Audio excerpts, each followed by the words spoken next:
gravar. Está chegando o Guilherme.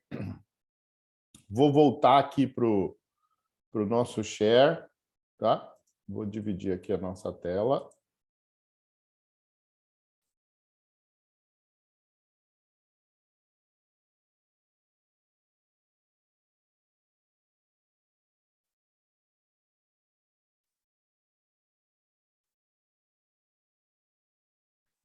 Vou parar um pouquinho aqui, porque tinha alguém pedindo aqui, o Vitor Costa, e eu não consegui ver dali. O Vitor Costa chegou. Vamos lá, dividir de novo nossa tela. Ok. Fala aí, Vitor. Tá vendo aí a placa? Tô sim. Então, se alguém perguntar alguma coisa para vocês dentro, lógico, vai ser muito difícil, né? Mas se alguém perguntar, vocês vão falar para ele. Depende do quê? Então, vamos lá.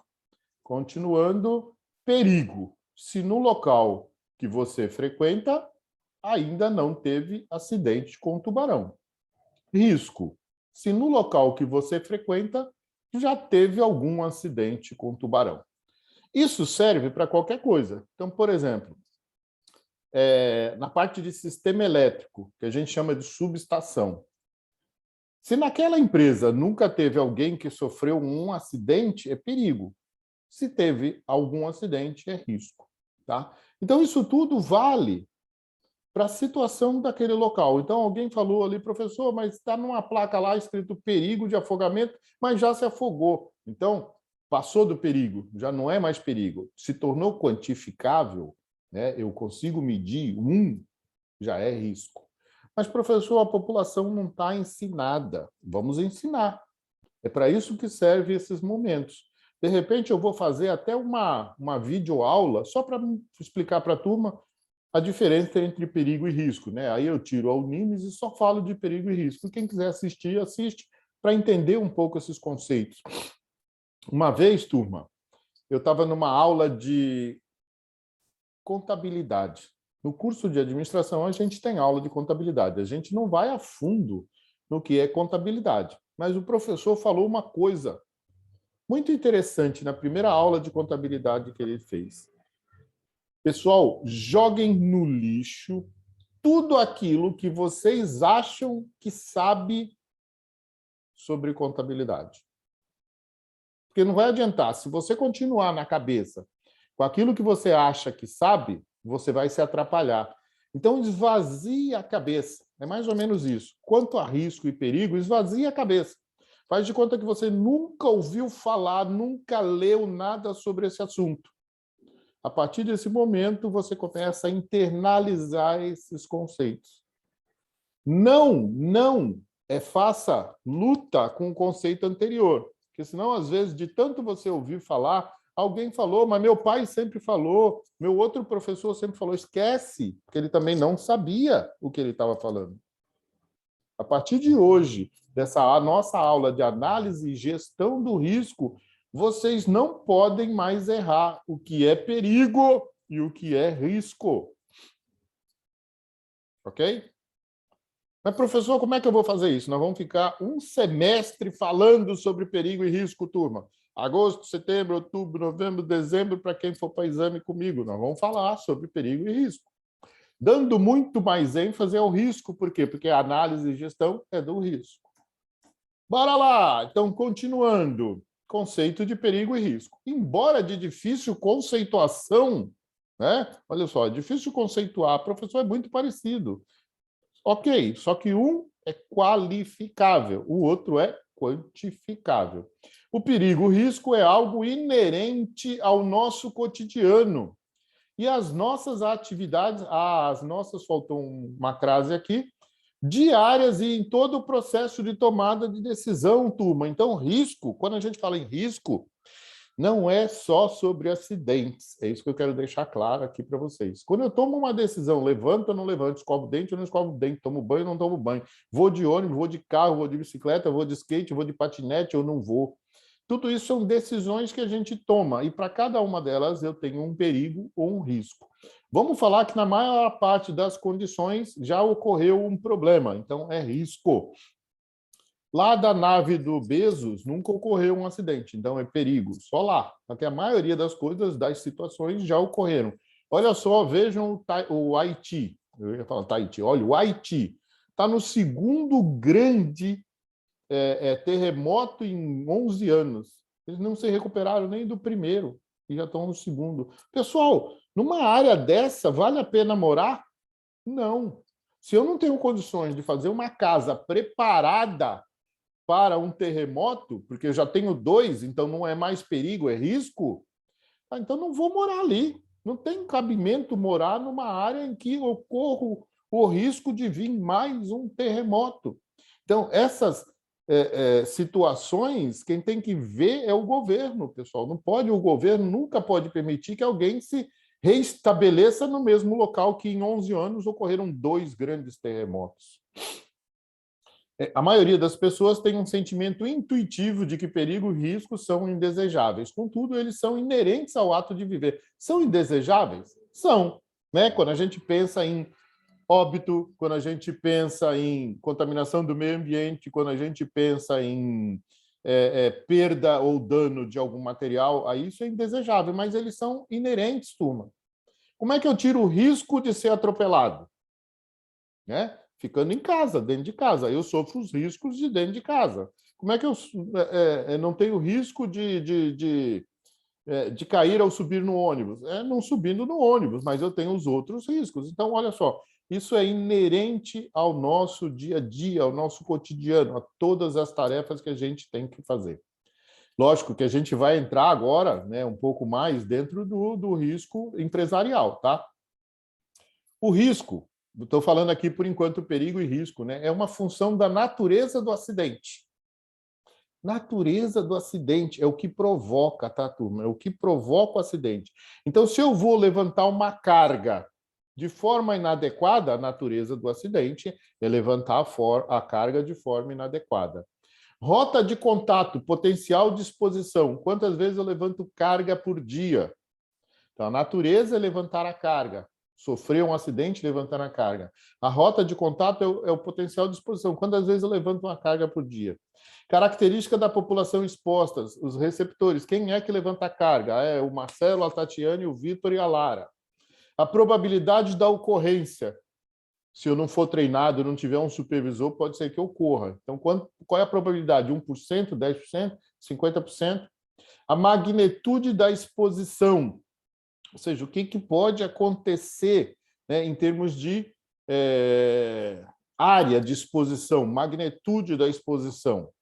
E a consequência, ou seja, a consequência é aquilo que vai ser o acidente em si. Então, se eu levantei de forma inadequada, eu posso ter um problema lombar, posso ter um problema de afastamento, né? Posso ter uma condição de consequência.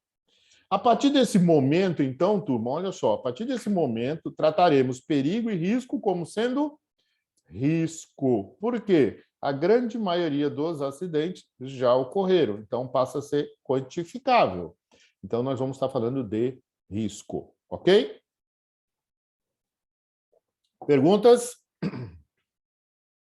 Nenhum, professor. Exemplos de riscos. Olha só, turma. Aí agora eu queria sair um pouquinho só do risco do acidente, tá? O risco, ele pode ser especulativo, relacionados à possibilidade de ganho ou chance de perda. Então, se eu jogo na loteria, eu tenho risco de ganhar?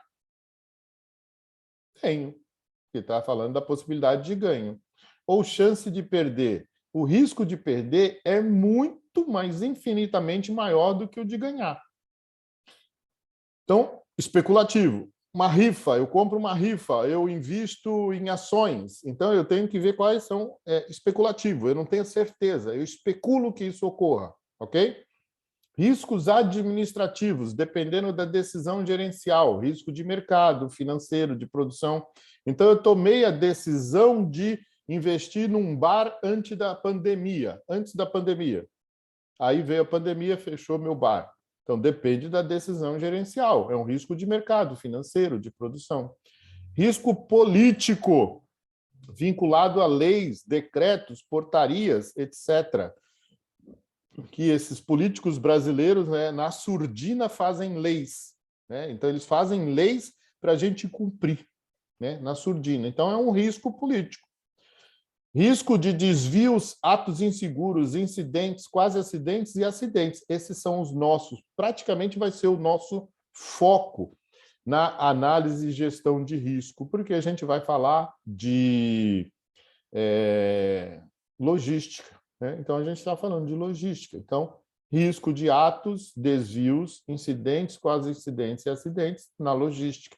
Esse vai ser o nosso maior foco. Quando a gente for tratar de cada um dos riscos, olha só, a gente vai analisar o risco, certo? A gente vai analisar. Para a gente analisar, a gente usa método, usa ferramenta. E quando a gente analisa um risco, a gente chega em resultado do que causou aquele risco. E para isso, quando a gente chega num resultado, a gente vai trabalhar nas ações para que esse risco não ocorra. E aí eu posso ter um risco de inovação relacionado a uma nova tecnologia, a um novo produto, etc. Ok? Então, exemplos de riscos são 5: especulativos, administrativos, políticos, de acidentes e de inovação relacionada à tecnologia. Ok? Então, não só existe o risco de acidente. E quando a gente fala em acidente, a gente fala acidente envolvendo pessoas, acidente envolvendo materiais, acidente envolvendo meio ambiente. A gente, além dessas três consequências no acidente, a gente tem esses outros exemplos de risco. Agora, a eliminação dos riscos torna qualquer atividade economicamente inviável. Eu não consigo eliminar os riscos, turma. É difícil eliminar os riscos. Eu tenho que saber trabalhar com os riscos, ok? Antes de voltar aqui, falando que a eliminação dos riscos torna qualquer atividade economicamente inviável, a gente vai falar sobre isso. Eu quero mostrar aqui para vocês um videozinho que talvez vocês já tenham visto, mas fazer o quê, né? Se não tiver o som, não tem problema, porque vocês vão ver e vão entender. Só para ter uma ideia, aqui tem dois caras filmando um caminhão subindo uma ladeira, ok?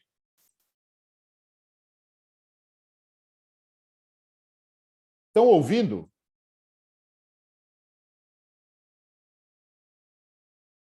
Não, professor. Não, professor, não sai áudio, não. Tá bom, eles estão comentando sobre o que o caminhão está fazendo. Ele está falando que o motorista é doido. O motorista é doido. Olha lá o caminhão só socando. Olha lá. Olha lá, eles estão comentando o que eles falaram, por isso que eles ficaram parados. Caminhão descendo. Perdeu o controle, perdeu o freio. PQP, eles falaram. Agora falaram aquele palavrão. Estão falando, meu Deus do céu, meu Deus. Eu podia estar lá, mano, tu é doido. O que vocês acharam, turma? Meu Deus mesmo, que cara louco. Os dois que estavam filmando estavam parados, eles não iam enquanto o caminhão não passasse aquela ladeira. Estavam subindo a ladeira. Cara, o que vocês acham que esses caras são? São ingênuos? São novatos? Os que estavam filmando, não o motorista que estava subindo. O que vocês acham, turma? Eu acho que eles estavam certos, isso sim. Certíssimo. Mas como é que eu faço isso? Olha só, eles dois parados, 2, 4, 6, 8, 10, 11, olha, nós somos 11 alunos, que legal, vou dar o print screen aqui. Então, esses dois, eles não estão fazendo só uma avaliação do risco. Eles não estão só tirando um juízo de valor daquele risco, eles estão fazendo uma análise. Uma análise do quê? Do que aquele caminhoneiro estava fazendo. Olha, ele está subindo, ele é doido, ele está com o caminhão carregado, aquele caminhão deve estar super pesado, eu estou vendo já o caminhão dando soquinho ali, vai acontecer alguma coisa de errado. Esses caras devem ter muita experiência no trânsito. Então, eles não fazem mais avaliação de risco. Tem o potencial de o juízo de valor. Não, eles já fazem uma análise. Cara, O que ele está fazendo ali vai acontecer um problema, e aconteceu. Será que morreu gente? Não sei. Se tivesse gente dentro daquele carro onde a carroceria virou e jogou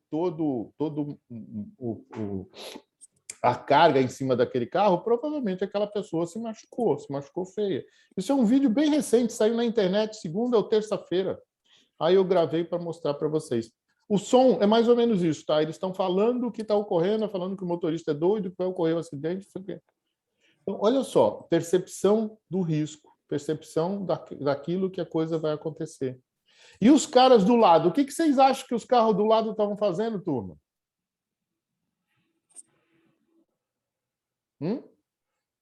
Querendo passar, não era? Ah, eu vou dar um jeitinho, eu vou passar esse cara. Eu vou dar um jeitinho, eu vou passar esse cara. É difícil. Eles não estavam tomando decisão, cada um daqueles carros que passava pelo caminhão? Sim ou não? Sim. Sim.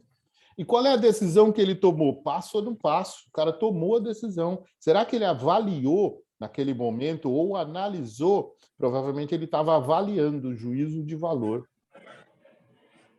Provavelmente ele nunca viu um acidente daquele. Se ele tivesse visto, ele tinha ficado parado. Então, a avaliação é uma coisa complicadíssima. Avaliar é muito complicado, é juízo de valor. Analisar usa técnicas, ferramentas, métodos. Por isso que a análise é mais profunda. Vou contar uma historinha aqui para vocês. Uma vez eu ia indo na Afonso Pena, lá para o final da Afonso Pena, né? Eu com a minha esposa, eu dirigindo. Dos dois lados, lá no final da Afonso Pena, ela estreitava. Afonso Pena para Perimetral. Ela estreitava. E dos dois lados tinha caminhão. E só no meio só conseguia passar um carro. E eu vi um cara carregando o caminhão, né? Mas carregando de forma inadequada. Ele pegava uma caixa, levantava aquela caixa, colocava uma mão aqui, com uma outra mão ele segurava na caçamba, punha o pé no pneu e subia para pôr a caixa dentro do caminhão.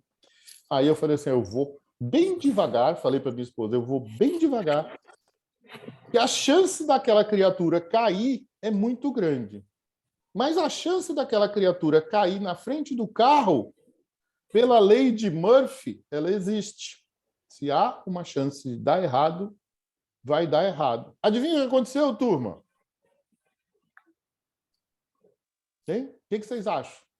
Deu errado. Que aquele cara caiu justamente na frente do carro. Caiu. Ele foi subir, caiu. Pôs o pé errado, caiu para trás. Eu estava lento, bem devagarzinho, parei antes de bater na criatura. Eu não fiz uma avaliação do risco, eu fiz uma análise do risco.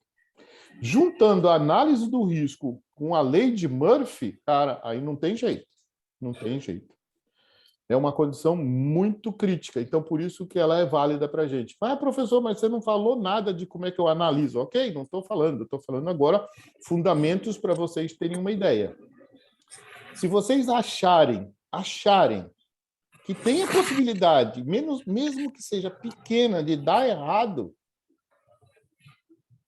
tomem cuidado, porque há uma grande chance de dar errado. Isso é que é chamado lei de Murphy. Tomem cuidado, simplesmente diminuam a velocidade, né? Pô, eu estou olhando aquele cara ali, né? Mal encarado para chuchu, aqui já teve vários roubos, não sei o quê. Pô, vou dar a volta e vou por outro lugar. Não se põe em risco. Ah, mas professor, você está fazendo uma avaliação. Eu estou fazendo uma avaliação? Não, eu estou fazendo uma análise, porque aqui já houve vários furtos, né? Roubos. Então, não estou fazendo uma avaliação. Ah, é porque o cara é mal encarado? Não estou falando por isso. Eu estou falando porque ali já houve vários roubos. Entenderam a diferença? Eu não posso... Ah, mas, pessoal, às vezes a gente faz um juízo de valor de uma pessoa de forma errada. Faz, mas depende do meu medo. Eu tenho um medo danado, um exemplo, né? Tenho um cagaço danado. Eu vou evitar. Ah, não, eu sou um valentão forte, né? Sou o Hulk, vou lá e enfrento. Ok, tudo bem, cada um tem a sua condição de enfrentar ou não. O medo, ela ajuda, né? A valentia não ajuda em nada. Tá? Dúvidas por enquanto, turma? Tranquilo até agora? Vou dividir aqui com vocês a nossa tela novamente, ok? Então, vamos lá. Quando a gente falou da eliminação do risco torna qualquer atividade economicamente inviável, é que como é que eu elimino o risco?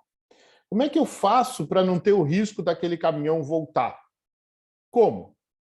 Vamos lá, turma. O que vocês fariam se vocês fossem o dono da empresa? O que vocês fariam para que aquele risco do caminhão voltar na ladeira não acontecesse? Achar outro lugar e não subir a ladeira. Mas como que você faz isso, Lara? Você é o dono, eu estou falando, você é o dono, e tem os dois motoristas lá, o motorista e o ajudante. Como é que você faz para ele não ir ali? Ia Teria que fazer. analisar antes, né? Avisar. Avisar é legal. Analisar. Mas analisar o quê, Giovana? Se ele consegue subir ou não. Ah, então, entendi. Se é viável entendi. ou não, ele Então, subir ali, se outros caminhões... você está falando de analisar a possibilidade do caminhão subir ali. Tá. Eu caso, analisei, pra ver se Giovana, ele não vai voltar ou não. eu analisei, eu, dono da empresa, analisei e falei e cheguei à conclusão de que ele não sobe, avisei para ele não subir, mas ele, indo por ali, ele ganha 40 minutos. Mas se eu sou chefe dele e mandei ele não ir, se ele for, vai ser demitido. Pronto. Então, olha só, mas você garante que ele não vai? Não, mas se ele for, o problema é dele, né?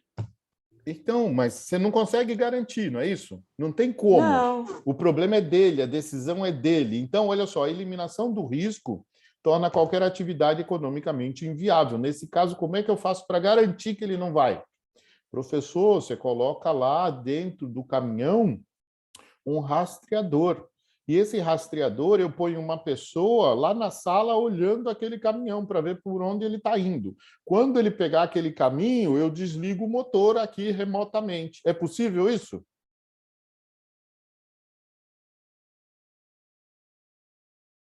Sim ou não? É possível? É plenamente possível hoje com a tecnologia que tem. Quanto vai custar isso? Será que eu vou tornar a minha empresa inviável? Isso é só para um risco. Imagine os outros riscos, né? Então, por exemplo, tem várias pirambeiras em São Paulo, que eles chamam de 3 tombos, que eles proíbem. Eles proíbem caminhão de ir ali. Mas essa pirambeira ganha 40 minutos. Aí o caminhoneiro toma a decisão de ir ou não ir. Como é que eu faço para ele não ir? Simplesmente, né? Você falou, Giovana, se você for avisar, né? Ele assume o termo, um termo de que se ele for, além do risco que ele corre, né, de perder a vida, chegar a óbito, matar alguém, se acontecer alguma coisa com a carga, o problema é dele, ele vai ser demitido, um monte de coisa. E aí ele vai continuar tomando a decisão se ele quiser. É difícil, é complicado e difícil. Continuando, os critérios de riscos aceitáveis são valores estipulados pela sociedade, os quais sofrem influências econômicas e sociais, tendo valores distintos dependendo do país. O que significa isso, turma? O que é um critério de risco aceitável? Quando eu saio na rua com o meu carro, há a probabilidade de ocorrer um acidente? Sim. Há a probabilidade dele ser furtado? Sim. Sim. Então, o risco eu considero aceitável quando a sociedade estipula alguma coisa, alguma influência econômico-social dentro daquela região. Então, por exemplo, o que é aceitável? Quando eles colocam de critério de risco, o que é aceitável para eu fazer quando eu saio na rua e tenho a probabilidade de sofrer um acidente e ter o meu carro roubado? O que eu posso fazer? Não sair de carro. Então, não, mas eu tenho que sair, Lara, eu tenho que sair. Todo dia eu tenho que sair. O risco existe. Eu não consigo eliminar esse risco. Não consigo eliminar esse risco hoje. Na condição atual do ser humano, eu não consigo eliminar. Eu tenho risco de acidente e tenho risco de ser furtado. O que eu faço? O que normalmente uma pessoa que tem carro faz? Não leva o celular, anda com os vidros fechados, evita ir em lugares mais hostis. Olha só, tudo isso são condições de análise, não de avaliação, tá? De análise. Por quê? Ele sabe que se andar com o celular ligado, ele se distrai. Ele sabe que se andar com o vidro aberto, alguém de moto pode passar e roubar alguma coisa dentro. Ele sabe que em local hostil tem assalto. Então, tudo isso ele já sabe. Mas, por exemplo, ele faz tudo isso, mesmo assim ainda corre o risco de vir alguém e bater no carro dele, não corre? Sim. Corre. Então, o que ele pode fazer? Olha só, é difícil até falar. Ele não vai eliminar esse risco de alguém bater no carro dele, não vai eliminar. Mas ele pode minimizar a consequência desse risco. Fazendo o quê?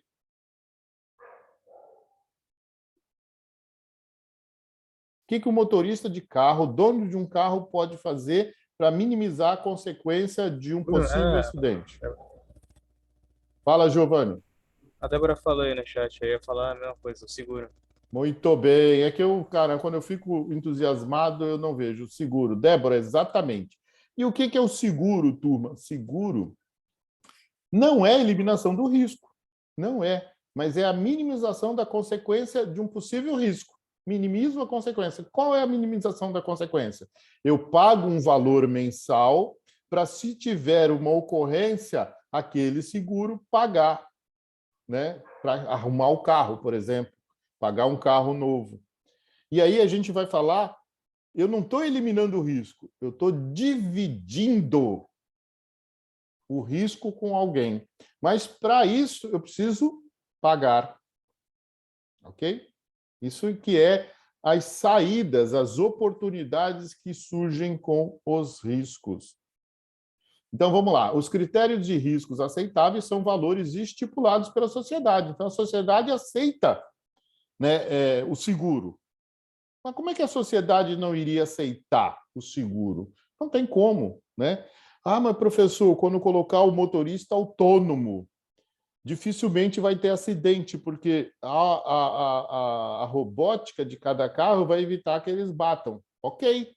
Então, o acidente em si dificilmente vai ocorrer. Então, o que acontece com o seguro? Provavelmente, esse valor estipulado pela sociedade vai deixar de existir. Mas, para isso, eu preciso ter 100%. Enquanto vier... Tem uma brincadeira, turma, nada contra, tá? Olha, assim, essa coisa de falar mal dos outros é difícil, né? Mas é uma piada, tá, turma? Tinha um motorista japonês de boné, de chapéu. Aí o motorista estava no carro, né?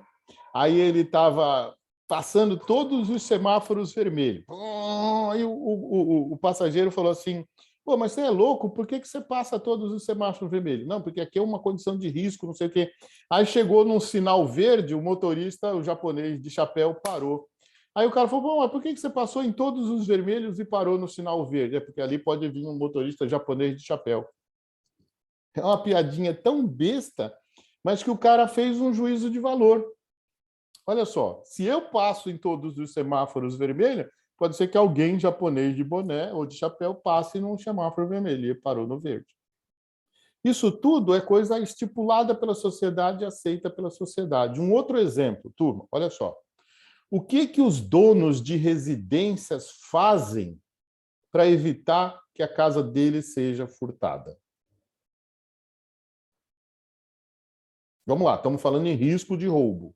Risco de furto e de roubo, né? Porque pode ser com a presença das pessoas ou sem a presença das pessoas.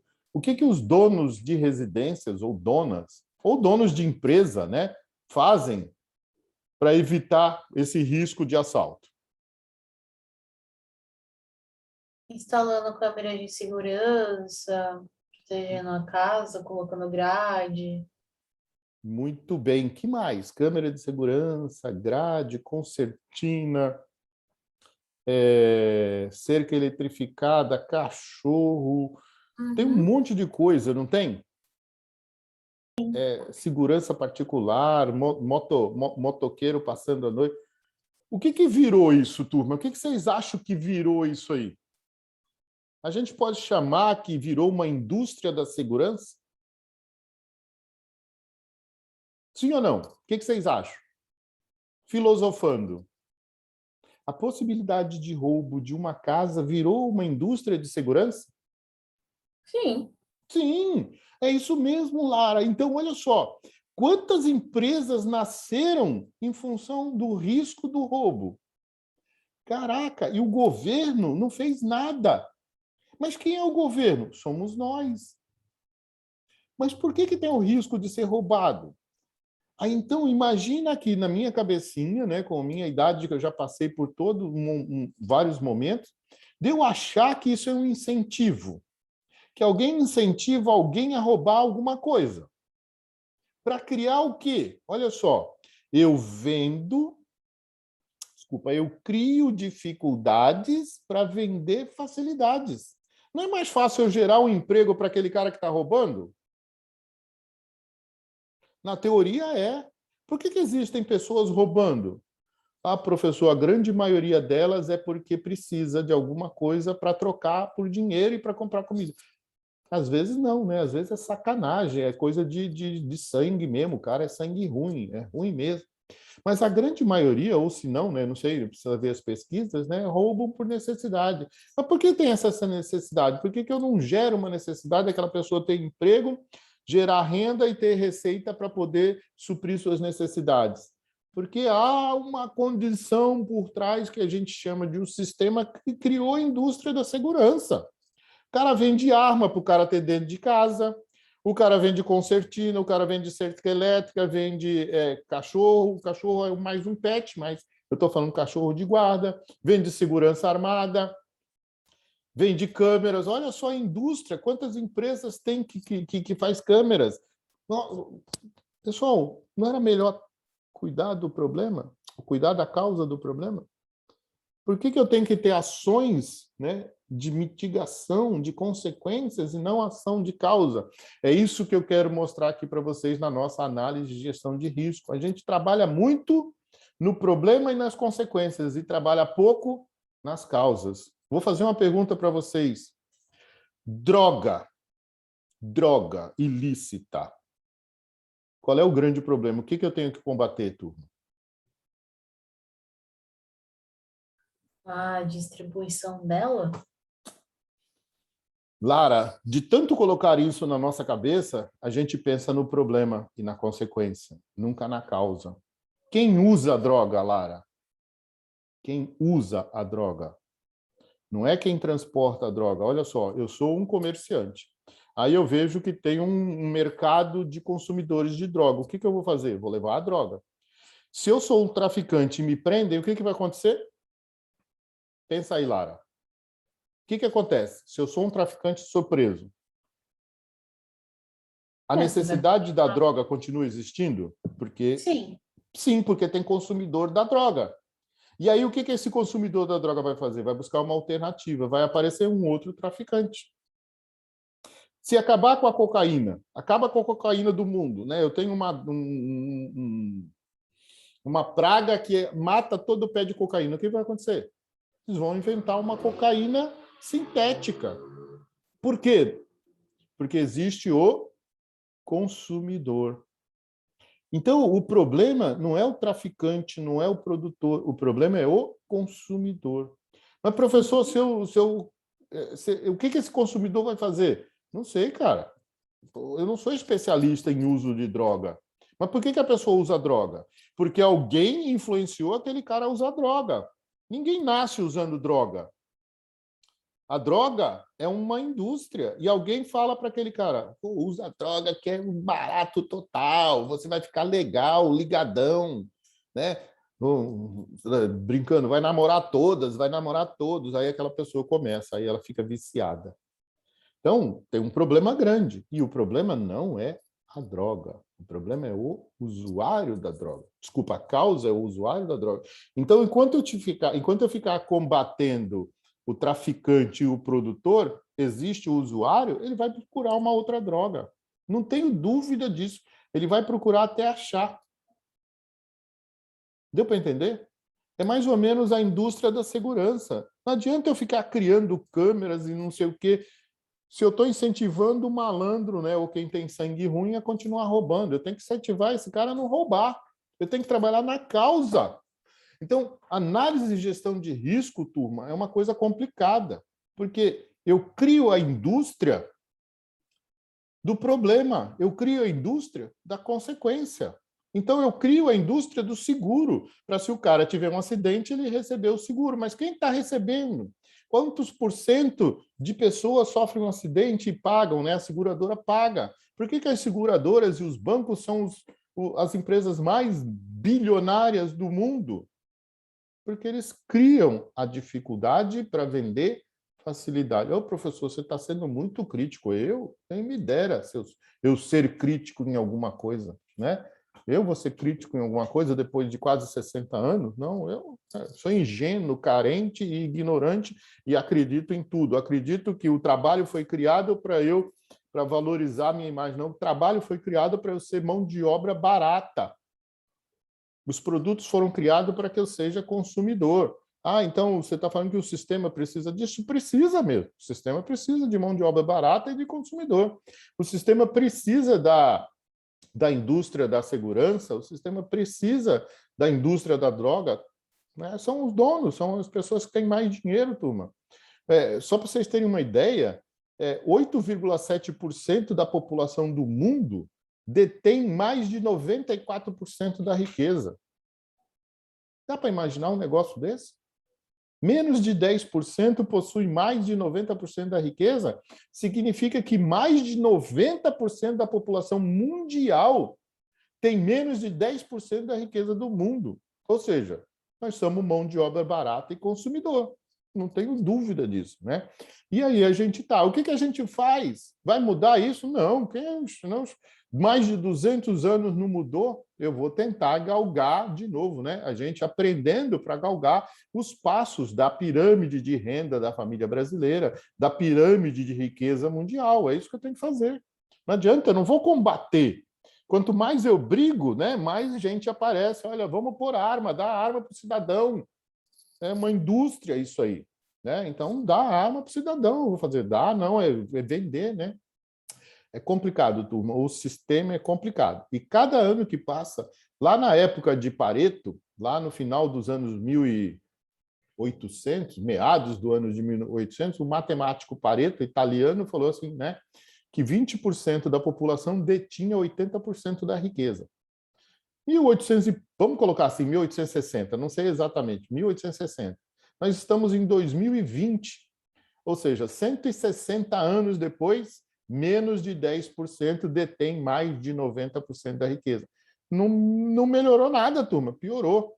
Então, daqui a 160 anos, se a gente pegar uma progressão ou aritmética, que é mais fácil, não geométrica, 4% da população vai deter quase 100% da riqueza mundial.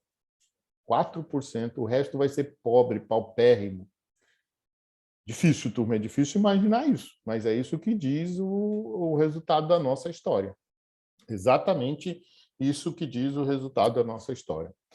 Galerinha, falta 1 minuto para acabar, são 22h22, eu não vou voltar com outro Zoom, tá? Acabou, acabou. Vou desejar uma boa noite para vocês, um final de semana muito bom. Mas só para acabar aqui, olha, exemplo de tratamento do risco. O risco é as pessoas atravessando a estrada de serem atropeladas. O controle do risco é eu colocar uma faixa, só controlei. A eliminação do risco é colocar uma passarela. Mas vocês acham que se eu colocar uma faixa ou uma passarela, as pessoas não vão tentar passar por essa pista? Lê do engano, né? O ser humano... Professor, a gente tem um ótimo exemplo disso. Lá perto de onde eu trabalho, tem o trem, né? E tem uma passarela para quem chega do Guarujá na balsa passar por cima. E o pessoal passa no trilho do trem. Aquele trem buzina o dia inteiro, porque tem gente na